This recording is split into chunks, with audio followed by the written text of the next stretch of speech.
Mercenary Marc Spector died in Egypt under a statue of the moon god Khonshu.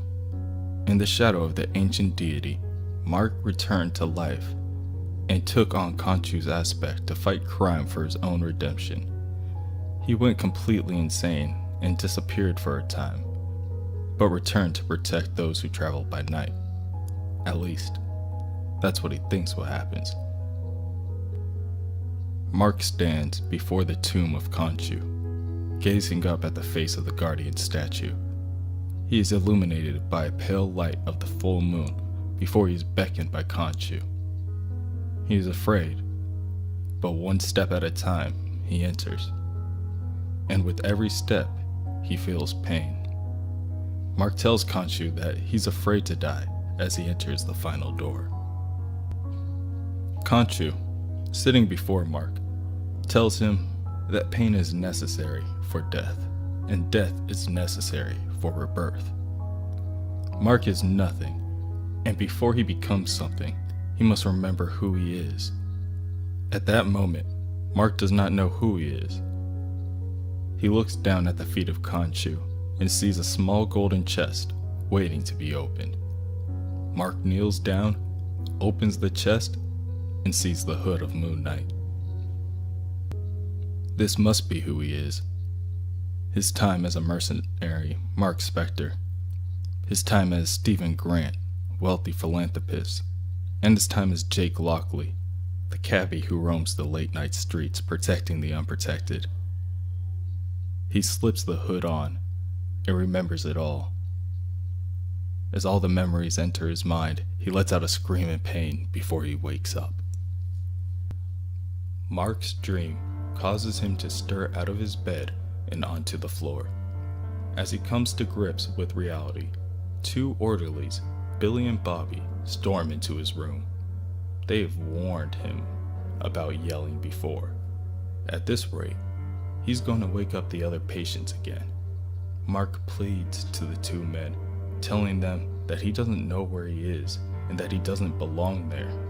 He needs their help. Bobby laughs and punches Marc to quiet him down. Bobby punches Marc so hard that Marc spits out blood by accident on Bobby's white scrubs. They've warned Marc about making messes too, and Bobby kicks Marc in the ribs. Marc falls to the ground, doubled over in pain, and calls out for Khonshu for help.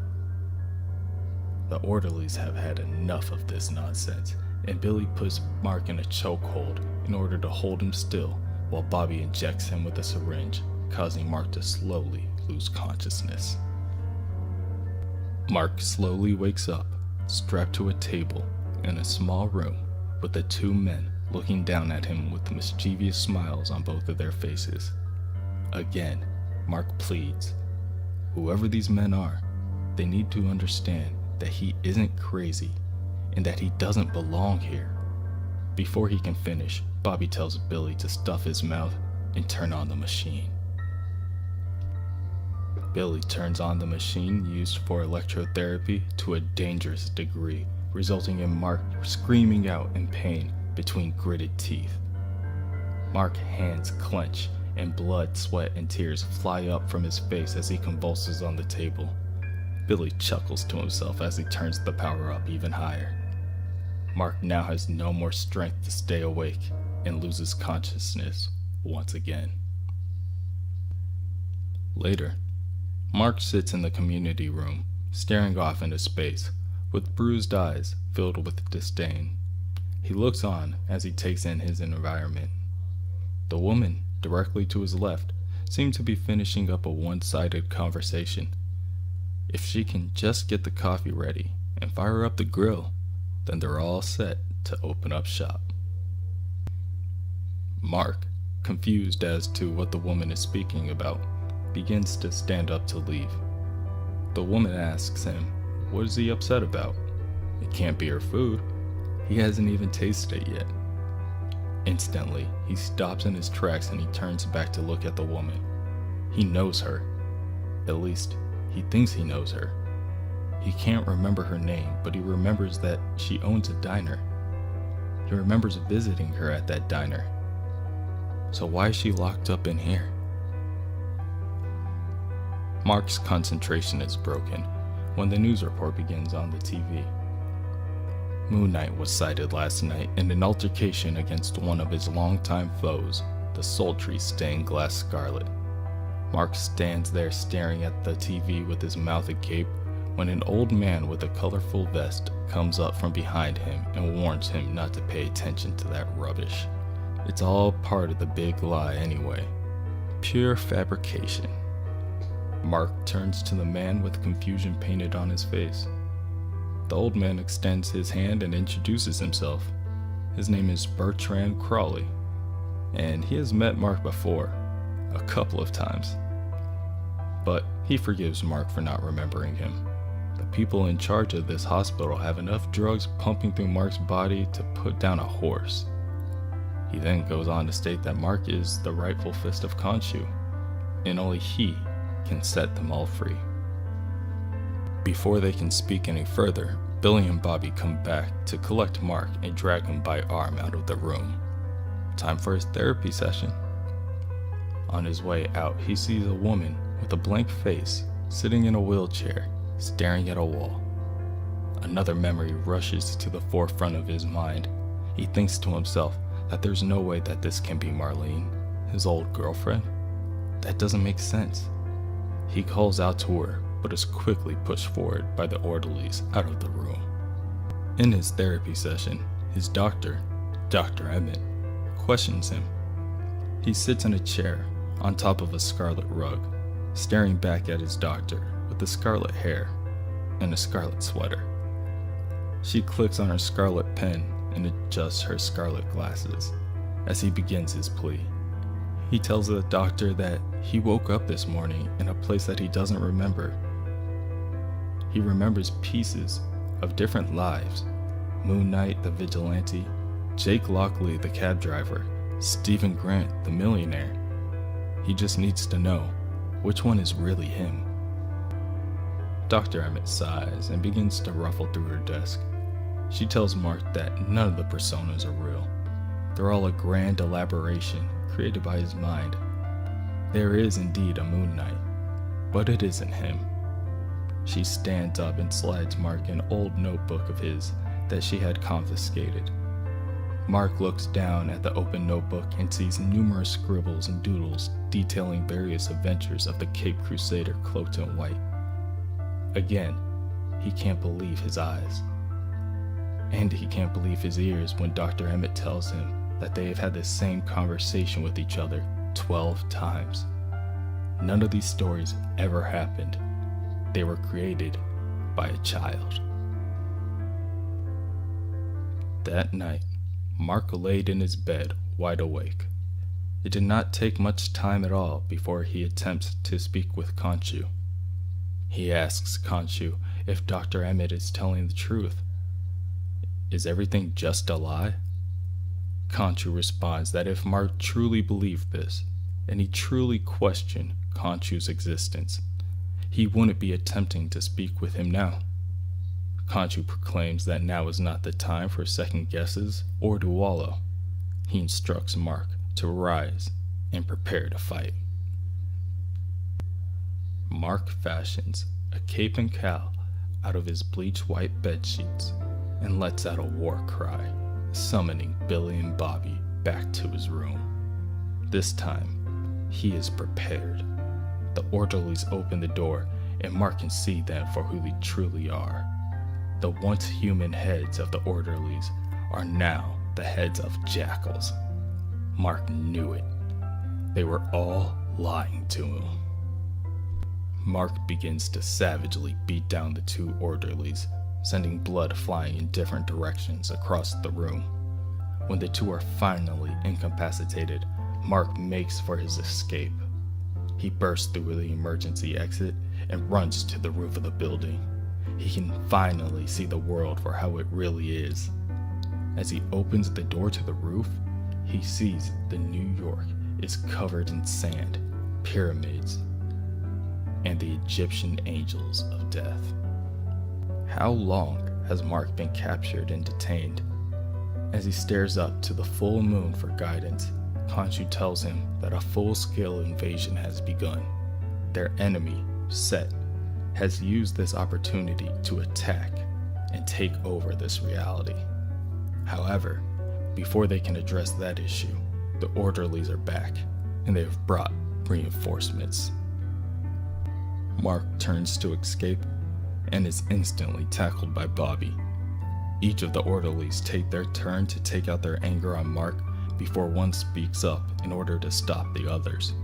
Dr. Emmett would be displeased if they killed one of her patients. Bobby snatches the hood off Marc, and Marc pleads for him to return it.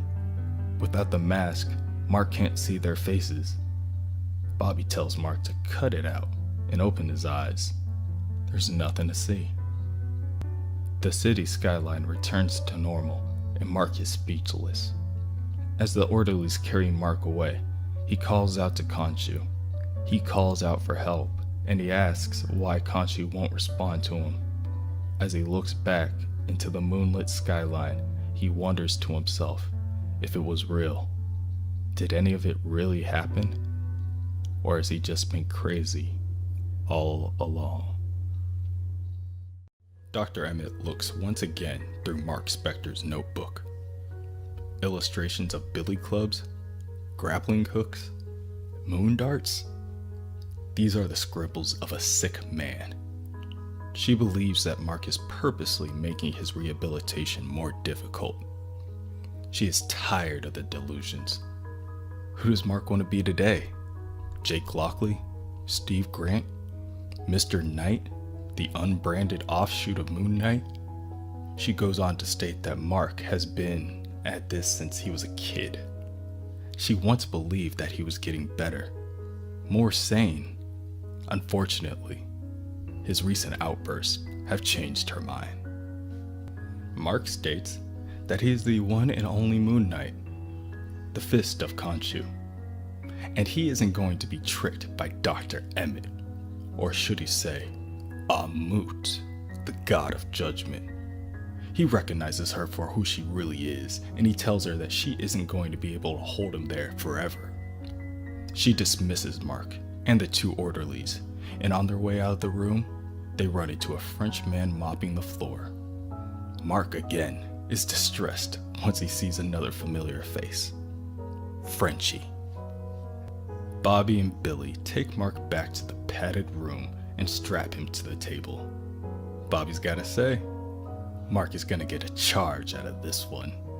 As he puts the guard in Marc's mouth and turns the electrotherapy machine on high, Marc grunts and writhes in pain before his mind is transported elsewhere. Khonshu is displeased with Marc. This is not going as smoothly as he had hoped. Marc snaps that if he had some help, then this would go a lot more smoothly. This brings the impatient Khonshu to erupt in anger. He has consistently helped Marc since Marc died in Egypt. Ever since then, Khonshu has resided here. Marc believes that they are within his mind, but they are not. They are within a vessel, within the other void. Beings such as Khonshu have traveled between the other void and reality for millennia. However, they can no longer do that. They can still project their consciousness across the other void. That is how they act through hosts such as Marc. But now, Seth has found a loophole, a way out of the other void. And he has promised Amut, who has been using the Doctor as a host, her freedom as well. At the moment, only Seth has gained the autonomy to travel between realms as he pleases, and his power grows by the second. Marc must be wary. He must have faith. These enemies will use Marc's mind against him. Even Khonshu must admit that Marc has a weak mind, and this worries him. Khonshu, Marc, the things Marc saw in Manhattan, these are the constants that Marc must cling to. He must remember this. Later, Marc and his friend Crawley are sitting together in the common area. Crawley notices that they really did a number on Marc. That can only mean one thing. Marc is starting to see this place for what it really is. At least, that's what happened to Crawley. Crowley did a lot of acid in his time, and yes, it may have messed up his mind, but it also helped him see the orderlies for who they really are, their true faces. With this ability, he has been able to come up with an escape plan before Marc went up, but instead, they must go down. They prepared to leave tonight. That night, Marc lays awake in his room, waiting for the next move. The first to open the door is Frenchie. Marc cannot believe his eyes, or the fact that he remembers everything about Frenchie at all. Frenchie smiles and tosses him a bag of clothes that he found in storage, and Crowley walks into the room shortly after. The two men are prepared to leave, but Marc insists that they save Gina and Marlene as well. Crowley and Frenchie look at each other with worry. They are already cutting it short as it is. The enemy might see him. Marc smiles. He likes when they see him coming. That's why he wears white. Crowley gathers Gina, and Frenchie carries a passed out Marlene as Marc prepares for battle. He puts on the attire of his Mr. Knight persona, a bleach white three-piece suit, mask, gloves, and dress shoes. He is ready. He tells the group that they're dealing with an invasion of immortals from another dimension, and they're on the clock. Time to move.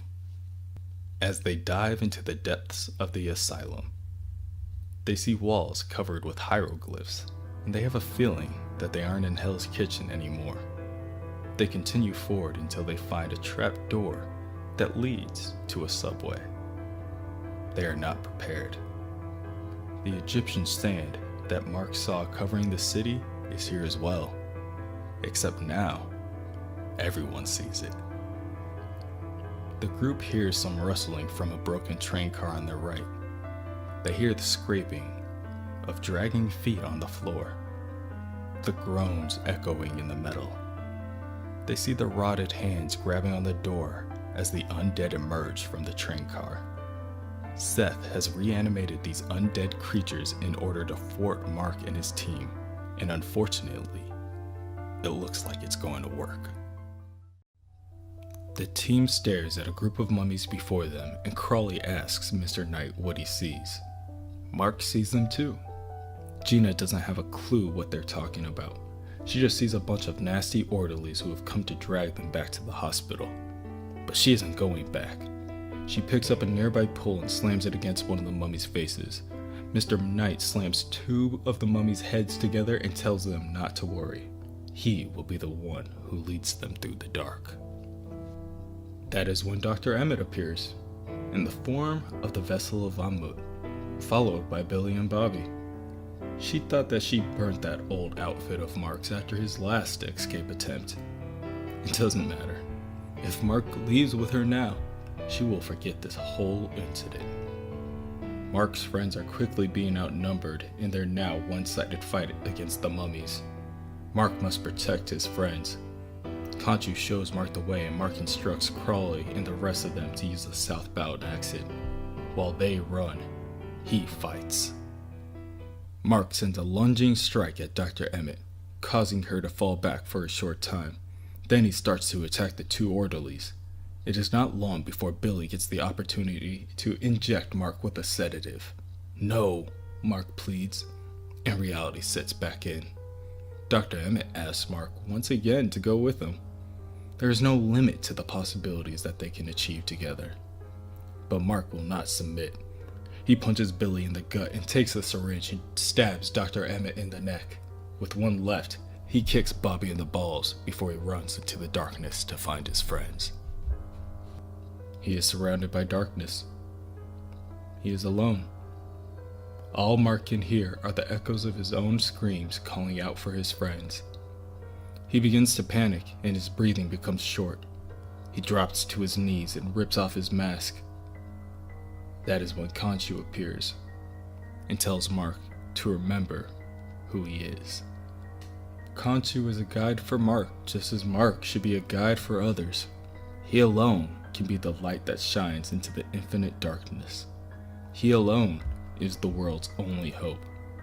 Mark's voice cracks as he explains to Khonshu that Emmett did something to him. He can't see the truth anymore.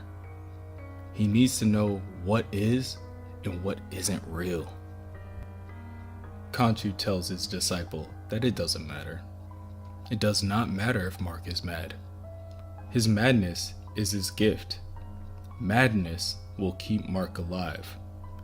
He needs to stop fighting and just give in to it. He needs to let his sanity guide him and show him the way. Suddenly, Marc can see again, and he continues forth. He runs through the corridors until he's struck by a pull. It's Gina and the rest of his team. She apologizes, but they are quickly running out of time.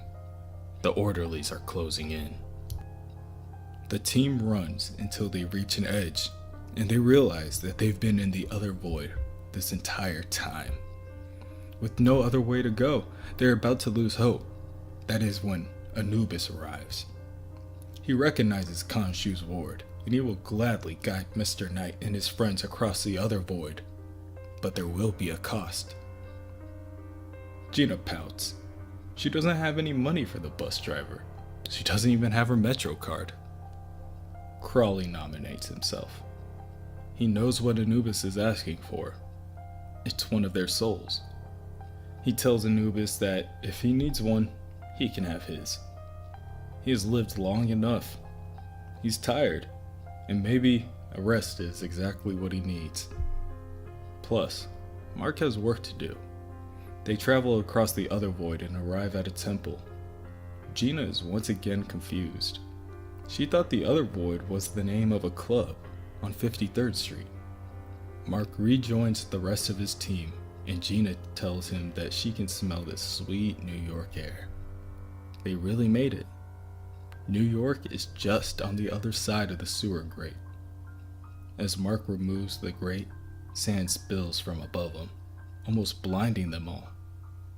When the sand slows down, they get a chance to climb to the surface.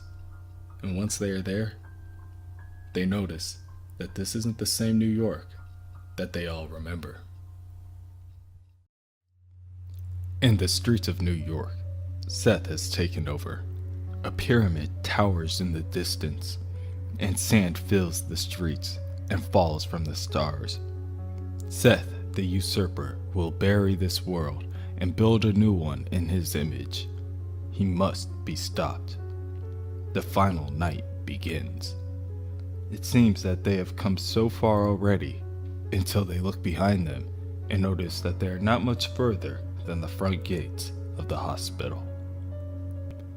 A police officer runs up to the group, wondering what the four of them are doing out there in a rainstorm. It is the worst tsunami that New York has seen in years. Gina agrees with him. She's getting pretty wet from all the rain. But Marc isn't convinced, and he will not be persuaded that easily. Against Gina's wishes, Marc punches the officer across the face and removes his mask. Removing the mask reveals the scaly skin and the many sharp teeth of the avatar of Sobek. He has been waiting for the son of Khonshu for some time now, and he's prepared to devour him and his friends and expel them at the feet of Seth. Sobek and Mr. Knight wrestle with one another for a moment, and Frenchie tries to step in for an assist. Before he can, Sobek leans over and takes a bite out of the side of Frenchie's neck, causing blood to jet out of his arteries. Mr. Knight is furious. He tackles Sobek to the ground and punches him in the face again and again and again. His gloves become bloody, and Sobek's now lifeless arms, now too weak to defend him, fall to the floor. Mr. Knight walks over to Gina and Frenchie, who now lays limp against the nearby wall. He whispers a few parting words and slips out of consciousness. Gina can finally see what is happening. She can finally see the sand falling from the sky and piling onto the ground. They have just lost a dear friend, there's no denying that, but this bond does make Marc feel a little less lonely. Marc carries Marlene and Gina walks beside him in the unusually desolate streets of New York. Neither of them have any idea what is happening, but whatever it is, it can only get worse. That is when Gina stumbles upon her diner. Gina smiles and explains to Marc how they finally have a space where they can stop and take a breath. The diner has always been that for Jake Lockley, so why not Marc now? At first, Marc denies, but then he's easily persuaded by an offer of pancakes and coffee. Marc has always appreciated everything that Gina has ever done for him. He would be nothing if not for his friends and loved ones. Marc makes a quick stop in the restroom when Khonshu visits him. Khonshu is clearly irate when he tells Marc that time is being wasted. Every moment, Seth inches closer to victory, and Marc is wasting time doing this, eating pancakes. Once again, Khonshu is left questioning if he picked the correct avatar or not. Perhaps Marc is just a wasted effort. This statement angers Marc. He just lost one of his best friends. Khonshu sneers at Marc and tells him that he will lose a lot more than that by the time this is over. Outside, Marlene has finally woken up. The closer she gets to the pyramid, the clearer her mind becomes. Marc cannot put it into words, but he agrees with Marlene and chooses the pyramid as their next destination. It is quite a ways away, so the trip could potentially be dangerous. Gina decides to stay back. She needs to stay there and wait for her boys. This may be the end of the world, but she is a mother first. And secondly, worst case scenario, she would rather die in the diner than in the hospital. On their way to the pyramid, Mr. Knight and Marlene must fight through a sandstorm. Mr. Knight tries to ask Marlene about how much she remembers, and she tells him that she remembers him. She remembers his alter ego, Steve Grant. She also remembers Moon Knight. She even remembers them as a couple. The only thing she doesn't remember is how they arrived at the hospital. They approach the steps leading to the pyramid, and it is an unspoken agreement between the two of them that they both knew that this will be where they find their answers. As they begin their incline, Mr. Knight is struck in the face with one of his own weapons. He falls to his knees in pain and looks up to see who could be attacking him.